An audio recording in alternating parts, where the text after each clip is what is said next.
नमस्कार, मैं हेमंत पाठक स्वागत करता हूं आपका बीबीसी राजस्थान के इस खास शो में जिसका नाम है मुद्दा जिंदा है। दोस्तों, मुद्दा वो जो आपके जीवन को सीधे असर करता हो, जो सीधे आपके जीवन से जुड़ा हो। लाखों रुपए और कई साल की मेहनत के बाद में भी जब किसी समस्या का हल ना हो, तो वो मुद्दा जिंदा है। और आज हम एक ऐसा ही मुद्दा लेकर के फिर से आपके सामने आए हैं जो सीधे आपके जीवन से जुड़ा है। दोस्तों, ये बात इतनी नाजुक है कि अगर इस बात को हम गंभीरता से सोचें तो हमारा दिल दिमाग हिल के रह जाएगा। और ये बात है छोटे बच्चों की। जैसा कि आप सुन रहे होंगे, आजकल मीडिया में समाचारों में बहुत आ रहा है कि छोटे बच्चे गायब हो रहे हैं, लगातार घर से लापता हो रहे हैं, कहीं गुम हो रहे हैं। क्या कोई उन्हें ले जा रहा है, कोई अपहरण कर रहा है, या बच्चे किसके बहकावे में घर छोड़ करके जा रहे हैं।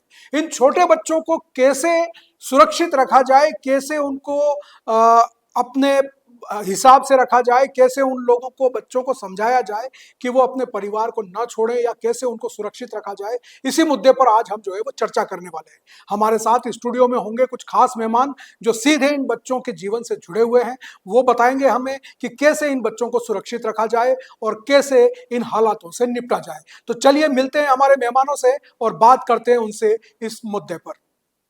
तो जैसा कि हम चर्चा कर रहे थे जिस मुद्दे पर, आज हमारे साथ में जो है वो चर्चा के लिए हमारे मेहमान हमारे स्टूडियो में हमारे साथ में हैं। इस तरफ आप जो है दिलीप जी रोकड़िया हैं, सहायक निदेशक रहे हैं समाज कल्याण विभाग के, और फिलहाल जिला बाल कल्याण समिति के अध्यक्ष हैं। अब हमारे इस तरफ देख रहे हैं नेहा मेहता जी हैं जो बाल कल्याण समिति के सदस्य हैं, और इस तरफ जो है वो कमलेश जी बुनकर हैं जो चाइल्ड हेल्पलाइन के जिला संयोजक, जिला कोऑर्डिनेटर हैं, जो बच्चों के संबंधी समस्याओं की समाधान के लिए प्रयास करते हैं।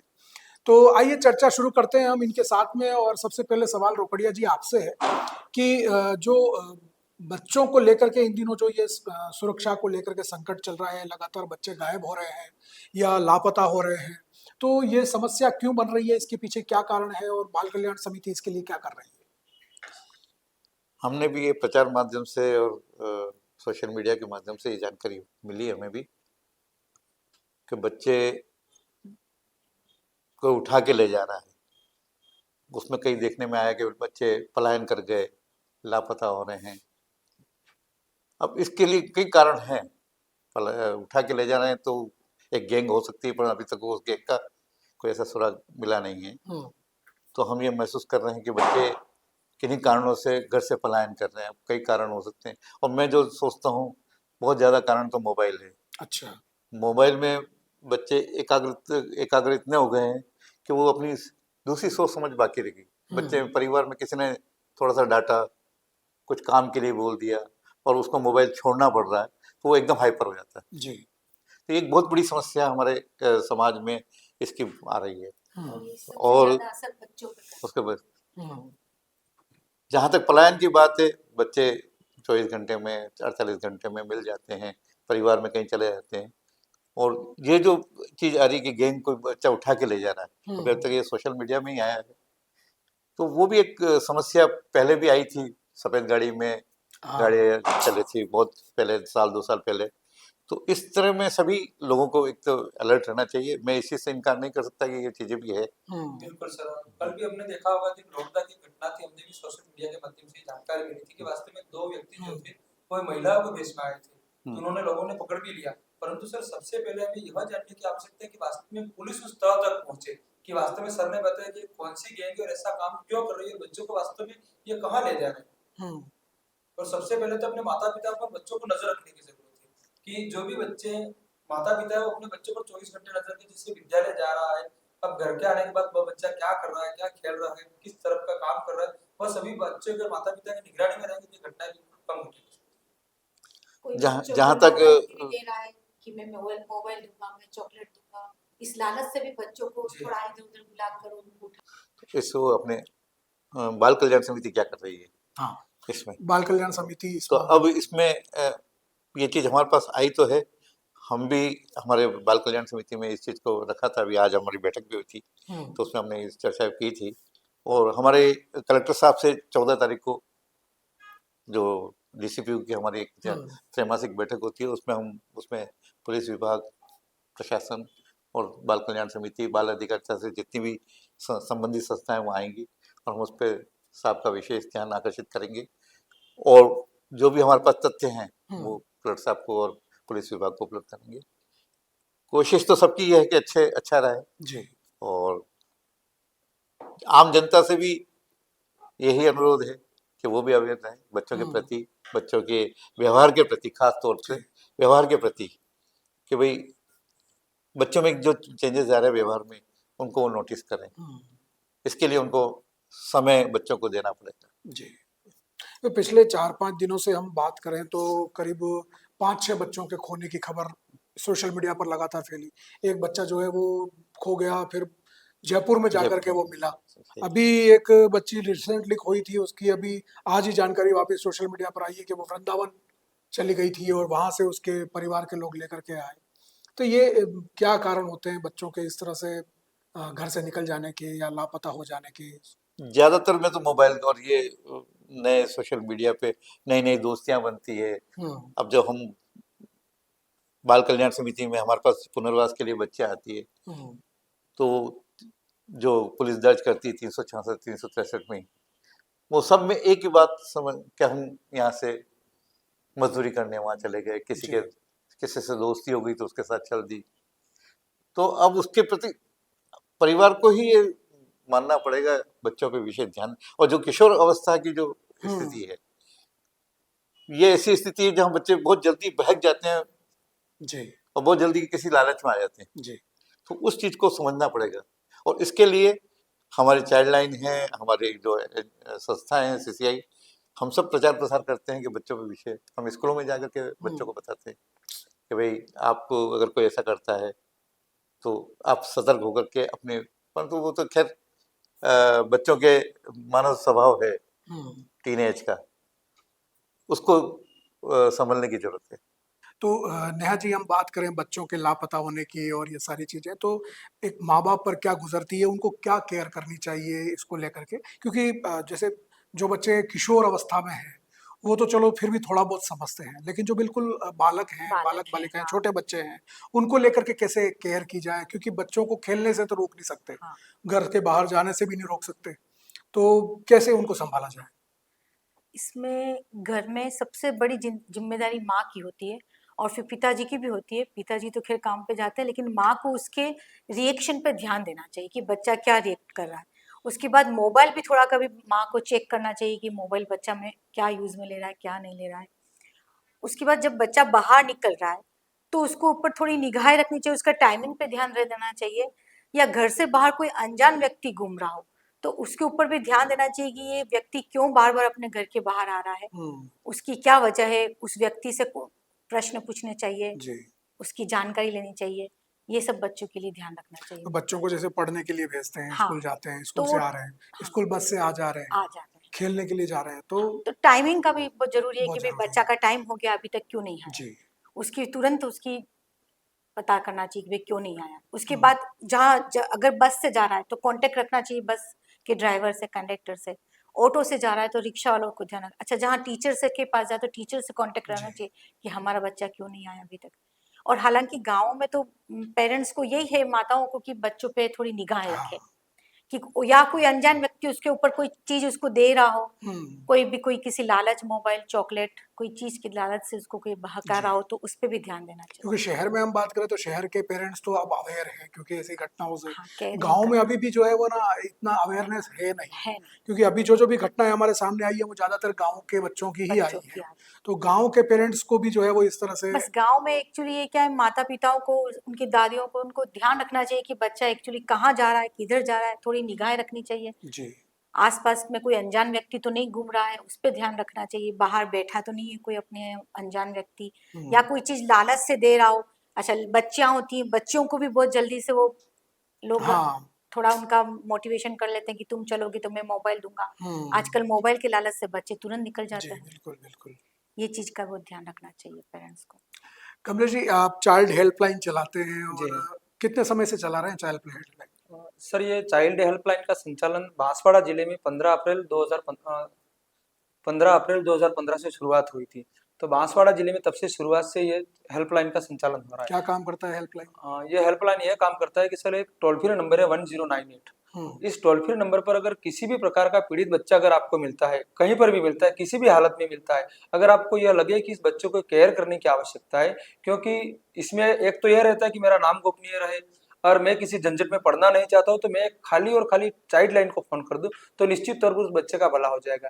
जैसे ही सर आप अगर चाइल्ड लाइन का नंबर मिला है तो फोन करते हैं तो ये तुरंत फोन जयपुर जाता है। अच्छा। वहां जयपुर में कनेक्ट होने के बाद आपने जिस प्रकार की जो बच्चे की जानकारी उपलब्ध करवाई, अभी आज हम चर्चा कर रहे हैं बच्चे गुमशुदा होने की, तो इसी के बारे में मैं बताना चाहता हूँ कि जैसे कि आपने बताया कि हमारे मोहल्ले में इस प्रकार का जो बच्चा था वो गुम हो गया और हमें मिल नहीं रहा, तो निश्चित तौर पर तुरंत जानकारी आपकी जयपुर में अंकित कर दी जाएगी और संबंधित जो जिला होता है वहां पर वो जानकारी प्रेषित कर दी जाती है। अच्छा। और सबसे इसमें हमें यह लाभ होता है कि संचालन पूरे भारत देश में होता है चाइल्ड हेल्पलाइन का, जैसे कि बांसवाड़ा के तमाम प्रकार के जिलों में होता है। तो आपने जैसे कि गुमशुदा की रिपोर्ट वहां पर दर्ज करवा दी, तो पहले तो वो फोटो आपसे मांग लेंगे, तो उसकी एसओपी पूरी जो होती है वो जारी कर दी जाएगी तमाम चाइल्ड लाइनों में अच्छा। कि हमारे पास इस प्रकार की जानकारी बांसवाड़ा जिले में आई है कि इस गांव का और इस क्षेत्र का ये बच्चा गुमशुदा हो गया है, तो कहीं पर भी मिले तो आप हमें अवगत करवाएं।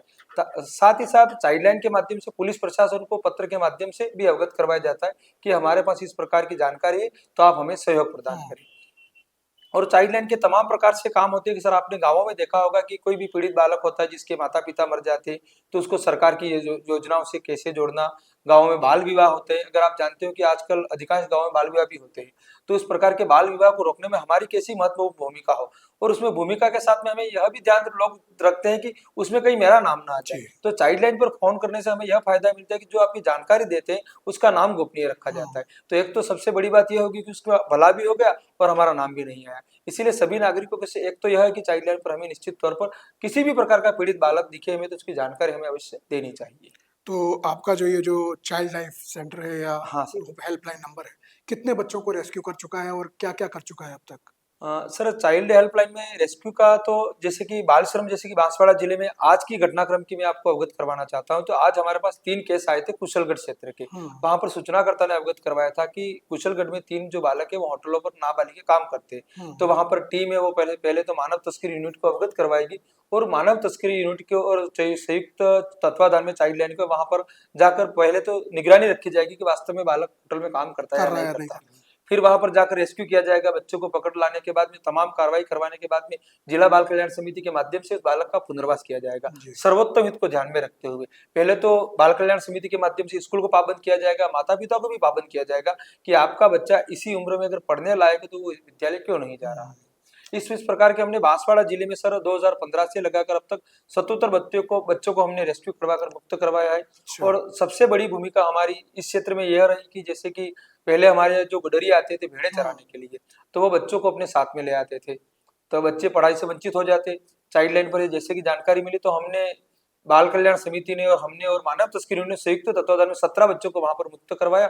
और आज हम कह सकते हैं कि इसी प्रकार की घटनाओं पर लगाम लगा है, जैसे कि जागरूकता बढ़ने के कारण। तो पिछले साल की घटना मुझे याद आ रही है कि माता पिता भी जो है पैसों के लालच में छोटे छोटे बच्चों को गडरियों को पैसे दे करके और साल भर के लिए या 2 साल के लिए बेच देते हैं या एक तरह से उनको दे देते हैं। तो इसको लेकर के आप फिर पेरेंट्स पर क्या कार्रवाई करते हैं? बिल्कुल सर, पेरेंट्स पर कार्रवाई ये हुई थी कि चाइल्ड लाइन के माध्यम से उनके माता पिता के द्वारा खमेरा थाना में हमारे द्वारा मुकदमा दर्ज करवाया गया था। अभी भी 2 मुकदमे वहां पर चल रहे हैं। तो मुकदमे लगातार अगर किसी व्यक्ति का अगर मुकदमा होता है और कानून के जाल में वो फंस जाता है तो उसे यह डर लगने लगता है। कहते हैं एक पड़ोसी का अगर किसी प्रकार का कोई गलत व्यवहार कर रहा है उस पर मुकदमा होगा तो 10 पड़ोसी आपस में वो डर जाएंगे, उस काम को करने से पीछे हट जाएंगे। तो इसी प्रकार का जो गडरियों के मामले में मुकदमे दर्ज होने के कारण से उनकी पूरी जो समाज थी वह डरी और उन्होंने निर्णय लिया कि हमें किसी भी प्रकार को बाल श्रमिकों को अपने यहाँ काम पर नहीं रखना है। तो 1098 जो नंबर है मतलब वो बच्चों के लिए हेल्पलाइन का नंबर है? हाँ सर।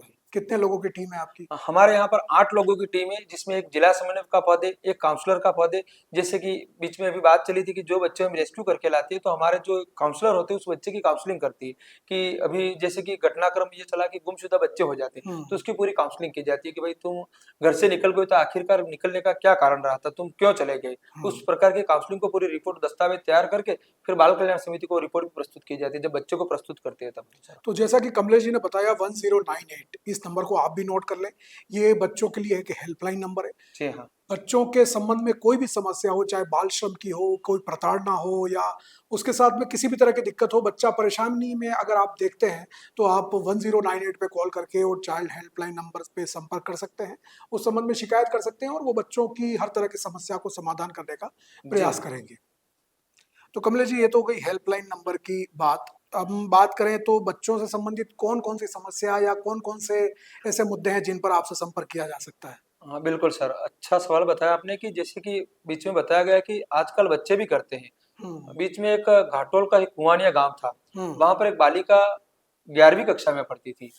उसे ये लगा कि उसके माता पिता उसका बाल विवाह कर रहे थे। हम्म। उसे यह वास्तव में जागरूकता आई, उसने सोचा कि मेरा बाल विवाह हो रहा है। उसने तमाम प्रकार का विरोध अगर घर में अपन करना चाहते हो तो निश्चित तौर पर यह विरोध हो नहीं पाता। उसने तुरंत, लड़की ने 1098 नंबर डायल कर दिया। हम्म। अब नंबर डायल करने के बाद लड़की ने यह बताया कि आप मेरी ये जो जानकारी है, न तो आप मेरे माता पिता को बताना मैंने जानकारी दी है, किसी और को मत बताना, या आप मुझे कहीं और जगह भेज देंगे। फिर हमारी टीम तत्काल सर पहुंची, विद्यालय पहुंची। सबसे जी। पहले तो जानकारी ली और नंबर दिखा तो वास्तव में विद्यालय उसमें 11 कक्षा में पढ़ रही थी, नाबालिग हम्म। थी।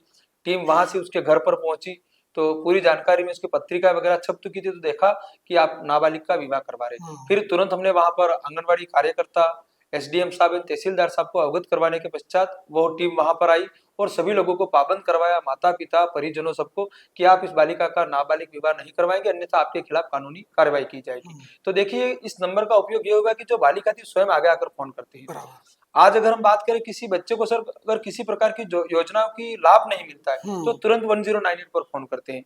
किसी को अगर पालनहार का लाभ नहीं मिलता, माता पिता मर जाते हैं, तो वो यह कहते हैं कि मैंने 10 महीनों से फार्म भरा था तो मुझे इस पालनहार का लाभ मुझे नहीं, पैसे मेरे खाते में नहीं आ रहे। तो चाइल्ड लाइन संबंधित विभाग में जाकर उस बच्चे के जो दस्तावेज, आधार कार्ड है, जन आधार कार्ड है और मार्कशीट के आधार पर वो दस्तावेज चेक करने के बाद उसको बता देगी कि आपके फार्म में या तो अनकम्प्लीट है या आपके खाते में राशि 1-2 महीने में जमा करा दी जाएगी। हम्म। साथ ही हमने देखा होगा कि विगत कई दिनों से सर हम देखते हैं कि जो बच्चे होते हैं ना, वो आपस में झगड़ भी जाते हैं। हम्म। कॉलेज में विद्यालय में पढ़ने जाते हैं तो उनको वहां पर खाना अगर किसी प्रकार की क्वालिटी का नहीं मिलता है तो निश्चित तौर पर चाइल्ड लाइन को बोलते हैं कि जी। सर हमारे विद्यालय में जो मध्याह्न का भोजन मिलता है उसमें हमें थोड़ी कम मात्रा में मिलता है या नहीं मिलता है। तो हम्म। निश्चित तौर पर हर प्रकार की परेशानी को बालकों की होती है तो वो चाइल्ड लाइन को अवगत करवाते हैं। तो जैसा कमलेश जी ने बताया कि अगर आपके मन में इस तरह का भय है कि इसकी शिकायत कर देने से कहीं आपका नाम उजागर हो जाएगा या जी हाँ। आपके बारे में जानकारी मिल जाएगी या आपके कहीं विवाद हो जाएंगे, तो ये बिल्कुल गलतफहमी है, क्योंकि चाइल्ड हेल्पलाइन नंबर जो है वो सभी तरह की शिकायतों की जानकारी पूरी तरह से गोपनीय रखती है और किसी भी तरह से इसको उजागर नहीं किया जाता। जैसे ही बच्चे के संबंध में कोई समस्या की जानकारी मिलती है, तुरंत वो कार्रवाई शुरू करते हैं और सारी तरह की जानकारी गोपनीय रखते हैं। तो आप बेखौफ होकर बच्चों के संबंधी समस्याओं के संबंध में आप सूचना दे सकते हैं। तो दिलीप जी, ये जो बाल कल्याण समिति है, ये बाल कल्याण समिति किस तरीके से काम करती है? बच्चों के लिए क्या क्या आपकी योजनाएं हैं या कैसे बच्चों के संरक्षण के लिए काम करते हैं? जिले में बाल कल्याण समिति का गठन जुवेनाइल जस्टिस एक्ट के अंतर्गत राज्य सरकार द्वारा किया जाता है। इसमें 5 मेंबर होते हैं, हम्म। एक अध्यक्ष होता है, 4 सामान्य मेंबर होते हैं, उसमें 2 महिलाएं होती है। पीड़ित बच्चों की देखरेख और संरक्षण के लिए इस समिति को फर्स्ट क्लास मजिस्ट्रेट के अधिकार प्रदान किए गए हैं। अच्छा। जब भी कोई बच्चा पीड़ित है, हम्म। कोई भी व्यक्ति या बच्चा स्वयं कभी भी बाल कल्याण समिति के समक्ष उपस्थित होकर के अपनी पीड़ा का जाहिर कर सकता है हम्म। और उस पीड़ा का निवारण करने के समस्त अधिकार बाल कल्याण समिति के पास उपलब्ध हैं और वो सभी उस बच्चे के सर्वोत्तम हित को देखते हुए निर्णय लेने के लिए अधिकृत हैं। जी।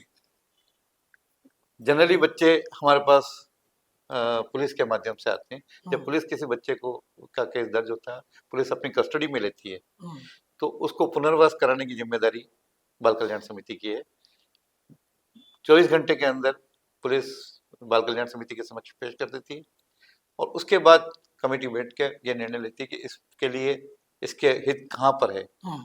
आइदर उसका परिवार अच्छा है तो उसके परिवार को सुपुर्द कर देते हैं पुनः, या फिर परिवार से ही वो दुखी है जी। या परिवार में ही उसकी कोई प्रॉब्लम्स है, तो फिर ऐसे हमारे पास होम चल रहे हैं, बालिका गृह चल रही है, बाल गृह चल रहा है, तो हम उसको हमारे यहाँ रखते हैं। पर हाँ, ये जरूर है कि बच्चों को हमारे पास ज़्यादा टाइम तक हमें नहीं रखना चाहिए। जी। परिवार का बच्चे का सामान्य विकास उसके परिवार में ही संभव है। जी। तो बच्चों की काउंसलिंग, परिवार की काउंसलिंग करके हम वापस महीने 2 महीने के अंदर बच्चों को पुनर्वास कराते हैं। ये तो एक मुख्य काम हो गया। दूसरा, बच्चे की एज डिटरमाइन करना। कभी एज के संबंध में विवाद है तो वो अधिकार सीडब्ल्यूसी के पास ही है कि इस बाल बच्चे कल्याण की समिति। हाँ, बाल कल्याण समिति के पास ही, जो इस बच्चे की एज तय करना, ये सीडब्ल्यूसी का काम है। दूसरा, उसका पुनर्वास और पीड़ित है कि नहीं ये डिसाइड करना। तो किस तरह के मामले आपके पास में ज्यादा आते हैं? जनरली एक तो बाल श्रम के आते हैं। जी। बच्चा अपने यहाँ एक जैसे कुरीति, या इसको कुरीति कहेंगे, कि परिवार बच्चों को जैसे ही गर्मी की छुट्टी होती है बाल श्रम कराने भेज देते हैं। तो ये है, तो वो हम उसको लेकर के आते हैं, उनकी काउंसलिंग करके बच्चों को, परिवार को समझाते हैं। कई कारण भी हैं, बाल श्रम कराने के भी कई कारण हैं। आर्थिक स्थिति उसका मूल कारण है, शैक्षणिक कारण भी है। बच्चा एक तरह से 3-4 हजार रुपए से ज्यादा कमा नहीं पाता, ये भी है। तो हम उनकी काउंसलिंग करते हैं। दूसरा, ये जो बच्चे, किशोरी बच्चियां जो पलायन कर जाती हैं, ये एक बहुत बड़ी यहाँ का समस्या है, और उसके लिए दोनों परिवार को और बच्चों की काउंसलिंग करके वापस पुनर्वास कराया जाता है। तीसरा, तो ये बाल विवाह के जो आते हैं छोटे मोटे केस, ये उनको समझाइश कर देते हैं चाइल्ड लाइन के माध्यम से, आईसीडीएस के माध्यम से, तहसीलदार साहब पाबंद करवा देते हैं, तो उनको परिवार में सुरक्षित रखते हैं। तो ये जो अपराध के मामले में जो बच्चे आते हैं या अपराध करके आते हैं, या तो इन बच्चों की क्या मानसिकता रहती है? आप जब काउंसलिंग करते हैं, बात करते हैं, तो क्या चीज विधि सामने से आती है? संघर्षित बच्चे बोलते हैं उनको, जो अपराध करके आते हैं जी। उनको हमारे लीगल टर्म में उसको विधि से संघर्षित बच्चे बोलते हैं। ऐसे के लिए जो जे बोर्ड एक अलग है जी। इसमें हमारे सुभाष जी मेहता और वो मेहता मैडम भी हैं, जी। वो 2 मेंबर हैं उसमें, और प्रिंसिपल मजिस्ट्रेट जो सीजीएम लेवल के होते हैं, वो उनके कोर्ट हर रोज हमारे किशोरगढ़ में लगती, वो उसको देखते हैं। इस तरह के बच्चे वैसे ज्यादातर तो किशोर अवस्था में ये छोटी छोटी लालच के चक्कर में, आपस में झगड़ा करने के चक्कर में छोटे मोटी चोरियां कर ली, ये इस तरह छोटे मोटे केस हैं अपने जिले के। ऐसे कोई गैंग या इस तरह का कोई बहुत बड़ा नेटवर्क नहीं है। दूसरे जिलों में बहुत से हैं, जो बड़े बड़े जिले हैं, वहाँ गैंग चलती है, जी। उन बच्चों को यूज करती है वो गैंग। तो हमारे जिले में ऐसा कुछ नहीं है। बच्चे बस छोटी मोटी चोरियां कर ली, मारपीट हो गई, कोई मर्डर में, परिवार का कोई मर्डर हुआ, उसमें उसका नाम आ गया, तो ये इस तरह के हैं। पर आदतन अपराधी वाली स्थिति हमारे जिले में नहीं देखने को मिली। तो ऐसे जो अपराधी बच्चे जो बाल सुधार गृह में रहते हैं, तो उनके पुनर्वास के लिए क्या योजनाएं रहती है? उनके लिए ऑब्जर्वेशन, हम जिसको संप्रेषण गृह बोलते हैं, वो अपने जिले में चल रहा है। जैसे ही बच्चा आता है, कस्टडी में लिया पुलिस ने, जेजेबी से उसको हमारे पास रखते हैं संप्रेषण गृह में, फिर उसकी पूरी प्रोसेस है कार्रवाई की, बच्चे की जमानत होती है, उसमें उसकी काउंसलिंग होती है, कई एस्पेक्ट से उसकी काउंसलिंग देखते हैं कि भाई हाँ किन कारणों से, अगर उन कारणों में ऐसा परिवार उसमें संलिप्त नहीं है तो हम उसको जमानत पे उसके घर पे पुनर्वास करा देते हैं। और अगर ये माना जाता है कि ये घर पे भी इसकी व्यवस्था घर के ही माध्यम से इसने, तो उसको विशेष सुधार गृह या स्पेशल होम जो हमारे राजसमंद में है, भिलवाड़ा में है, वहाँ भेजते हैं। तो नेहा जी, हम बात कर रहे हैं बच्चों को लेकर के, तो स्कूल भी एक महत्वपूर्ण भूमिका निभाते हैं। बच्चा सुबह से स्कूल चला जाता है और फिर दोपहर बाद तक लौटता है, तो सबसे ज्यादा बच्चा फ्री स्कूल में ही रहता है। हाँ, तो स्कूल के लिए क्या अवेयरनेस होनी चाहिए, या वहाँ पे उन बच्चों को कैसे इन चीजों से अवेयर किया जाए, या स्कूल जो है वो क्या भूमिका निभाए? हाँ सर, ये आप सही कह रहे हो। स्कूल बच्चों का एक सेकंड होम कहलाता है। तो स्कूल में टीचर की सबसे बड़ी जिम्मेदारी हो जाती है कि वो बच्चों की एक्टिविटीज पे ध्यान दे, उसके ग्रुप में ध्यान दे। बच्चा एक्चुअली स्कूल में एक दूसरे को देख कर सीखता है, तो थोड़ा थोड़ा कोई बच्चे एक्टिव होते हैं तो उसको देखकर कोई अनजान व्यक्ति, जो बच्चे होते हैं सिंसियरली, वो सीख लेते हैं कि हाँ ऐसा किया, ऐसा करा, ऐसा करा। तो इस चीज के लिए शिक्षक होता है, जो टीचर होती है, उसको ध्यान देना चाहिए कि किस तरह से बच्चों को एडवाइस दे, उनको उनको शिक्षा दे कि बेटा ये चीज सही है, ये चीज गलत है, आपके लिए ये चीज सही है, ये चीज गलत है। आपको इस टाइप से रिएक्ट नहीं, कोई बच्चे एकदम आक्रोश में आके रिएक्ट कर लेता है तो उस चीज पे भी टीचर ही पाबंद लगा सकती है। तो ये सब चीजें क्या है, टीचर के ऊपर भारी जिम्मेदारी होती है कि वो उनको, और टीचर भी नेचुरली बच्चा के आपस में एक दूसरे को देख देख के जी। सीखता है और उसको कर लेती है। टीचर भी इतनी हम्म। जिम्मेदार रखती होती है कि वो अपने बच्चों को कंट्रोल में रखती है। तो ये है जैसे बच्चों को स्कूल बस से आना है, स्कूल स्कूल, बस से जाना है, जी सर, तो कई बार स्कूल बस में भी बच्चों के साथ में घटनाएं हो जाती है, हम हो सुनते जाती है। हैं। हाँ हाँ जो जरूर। दूसरे बच्चे जो पेरेंट्स ला करके छोड़ जाते हैं या पेरेंट्स ले जाते हैं, तो हम्म। कई बार कौन आ रहा है कौन जा रहा है, इन चीजों को लेकर भी तो क्या अवेयरनेस, ऐसी क्या सिस्टम डेवलप हाँ किया तो जाए, क्या किया जाए?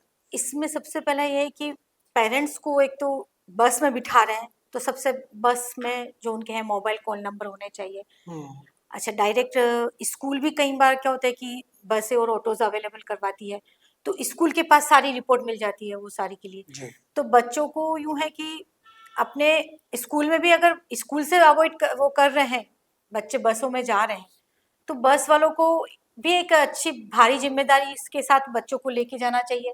और टीचर को भी ये होना चाहिए कि हाँ मैं जो प्रिंसिपल है उनको थोड़ा कांटेक्ट में रहना चाहिए बस वाले ड्राइवर से, जी। कंडक्टर से, इस स्टेप से होना। और टीचर जो घर से अगर पेरेंट्स छोड़ रहे हैं बच्चों को बस में बिठा रहे हैं तो उन पेरेंट्स को भी होना चाहिए कि भी बच्चा ध्यान से जा रहा है, बस वाले से पूछताछ करती रहे, आपस में फ्रेंड सर्कल से पूछ ले कि ये बच्चा सही सलामत है जी। या नहीं है। ऐसे कहीं टाइमिंग का ध्यान रखे बिल्कुल कि टाइम से आ रहे हैं नहीं पहुंच रहे हैं बच्चा, ये सारा ध्यान। तो जैसा कि मैडम ने बताया, स्कूल को लेकर के जहाँ जिम्मेदारी तय होती है, वहीं कई ऐसे नियम भी हैं इन स्कूलों के लिए जो जी स्कूलों को पालन करना चाहिए। जैसे जिन बसों में या गाड़ियों में बच्चे आ जा रहे हैं उनमें कैमरा हो, प्लस छोटे बच्चों के साथ में एक केयर टेकर हो, केयर प्लस सारे जो नंबर हैं स्कूल ड्राइवर्स के या जो भी उसमें केयर टेकर हैं उनके नंबर पेरेंट्स के पास में होने चाहिए। और इन बच्चों की पूरी एक लिस्ट और जानकारी, पूरा टाइम टेबल होना चाहिए पेरेंट्स के पास में। प्लस बसों का फिटनेस सबसे जरूरी है कि जिन गाड़ियों में बच्चे आ जा रहे हैं उनका फिटनेस अच्छा हो ताकि बच्चे सुरक्षित घर से आ जा सके। जी तो सर ये सारी बिल्कुल। चीजें हैं। हाँ तो कमलेश जी, हम जब बात कर रहे हैं बच्चों की, तो जी, जो अवेयरनेस का जो काम है जी हाँ, वो चाइल्ड हेल्पलाइन नंबर करता है। तो बिल्कुल। अभी आप इन बच्चों को लेकर के, या ये जो बच्चे गायब हो रहे हैं, तो इसको अवेयरनेस के लिए क्या प्रोग्राम चला रहे हैं, क्या कर रहे हैं? सर, चाइल्ड हेल्पलाइन के माध्यम से संपूर्ण जिले में आउटरीच और ओपन हाउस कार्यक्रम किए जाते हैं। हम्म। और ओपन हाउस और आउटरीच कार्यक्रम सर हम देखते हैं कि हम जहाँ जाते हैं, जिसके विद्यालय में जाते हैं, कॉलेज में भी जाते हैं, बस स्टैंड पर भी जाते हैं, और जहाँ पर भी जैसे कि झोपड़ियाँ होती हैं, जहाँ समूह बनाकर जो लोग रहते हैं वहाँ पर जाते हैं। हम्म। और टीम्स का सबसे पहला काम यह रहता है कि जिस प्रकार की नंबर की जानकारी दी जाती है कि जैसे कि कोई भी बच्चा आपको पीड़ित दिखता है, जैसे कि हम गुमशुदा की बात करें, तो अगर हम किसी मोहल्ले में रहते हैं, जैसे कि मैडम ने सर ने बताया कि आपको किसी संदिग्ध व्यक्ति पर ये लगे कि ये व्यक्ति बार बार हमारी कॉलोनी में आ रहा है, हमारे यहाँ पर बच्चे घूमते हैं, तो निश्चित तौर पर आप तुरंत 1098 पर अवगत करवाएं कि इस प्रकार की चोरी की घटनाएं हो रही है और हमारा जो ये व्यक्ति आस पड़ोस में इस प्रकार की संदिग्ध व्यक्ति जो बैठा रहता है, तो निश्चित तौर पर उसकी जानकारी आने के बाद तुरंत चाइल्ड लाइन पुलिस को अवगत करवा देगी और तत्काल कार्रवाई हो जाएगी। और विद्यालय की बात करते हैं तो निश्चित तौर चाइल्ड हेल्पलाइन के माध्यम से विद्यालय में, समस्त विद्यालय में पत्र जारी किए गए। जी। और साथ ही साथ परिवहन विभाग के माध्यम से भी चाइल्ड हेल्पलाइन अंकित, सभी जो बसें होती है विद्यालय की, उसके पीछे चाइल्ड हेल्पलाइन का नंबर अंकित करवा दिया गया है कि अगर बच्चा किसी भी प्रकार से मुसीबत में ग्रस्त निकले तो इस प्रकार के नंबर पर फोन करे।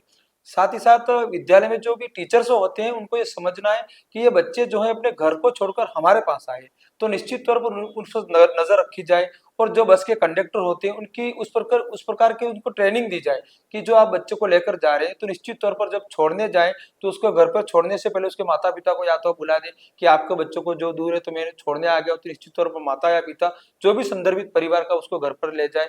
साथी जो होते हैं उसको बता दिया जाए छोटा बच्चा है तो इस बच्चे को तो घर पर छोड़ दे। इस प्रकार की अगर गतिविधियां संचालित होंगी तो निश्चित तौर पर ये जो गुमशुदगी जो होती है वो उसमें प्रकार की कमी आएगी सर जी।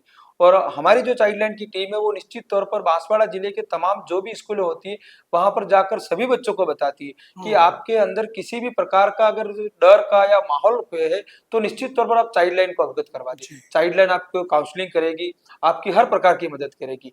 तो इस प्रकार की घटनाओं पर हम किस प्रकार के अंकुश लगा सके, इसके लिए हम प्रकार के जो भी चाइल्ड लाइन के कार्य है वो निश्चित तौर पर हम कर रहे हैं सर जी। तो किसी बच्चे के गायब हो जाने के बाद में हम उन लोगों को तो जिम्मेदार ठहरा देते हैं जो इस चीजों के लिए जिम्मेदार हैं, लेकिन सबसे बड़ी जिम्मेदारी हमारी बनती है क्योंकि बच्चे हमारे हैं। हमारे विशेषज्ञों ने जो भी जानकारी आपको दी शायद आपको अच्छी लगी होगी। उन जानकारियों को आप अपने जीवन में भी अपनाएं और अपने बच्चों की सुरक्षा के लिए वो सारे उपाय करें जो हमारे विशेषज्ञों ने बताए हैं। इसके साथ ही चाइल्ड हेल्पलाइन और बाल कल्याण जो समिति है वो तो आपकी मदद के लिए है ही, लेकिन भगवान न करे कभी ऐसी घटना हो और मदद लेने की आवश्यकता पड़े, तो सावधानी ही सबसे बड़ी ज़रूरत है। और आपको ये प्रोग्राम कैसा लगा आप हमें ज़रूर बताएं। आप हमारे यूट्यूब चैनल पर जा करके हमें अपनी राय दे सकते हैं। कोई ऐसे सवाल जो हमसे बात करने रह गए हों, हमसे पूछने रह गए हों, आप जानना चाहते हो तो हमें वो सवाल भी आप पूछ सकते हैं, हम उनका जवाब ज़रूर देंगे।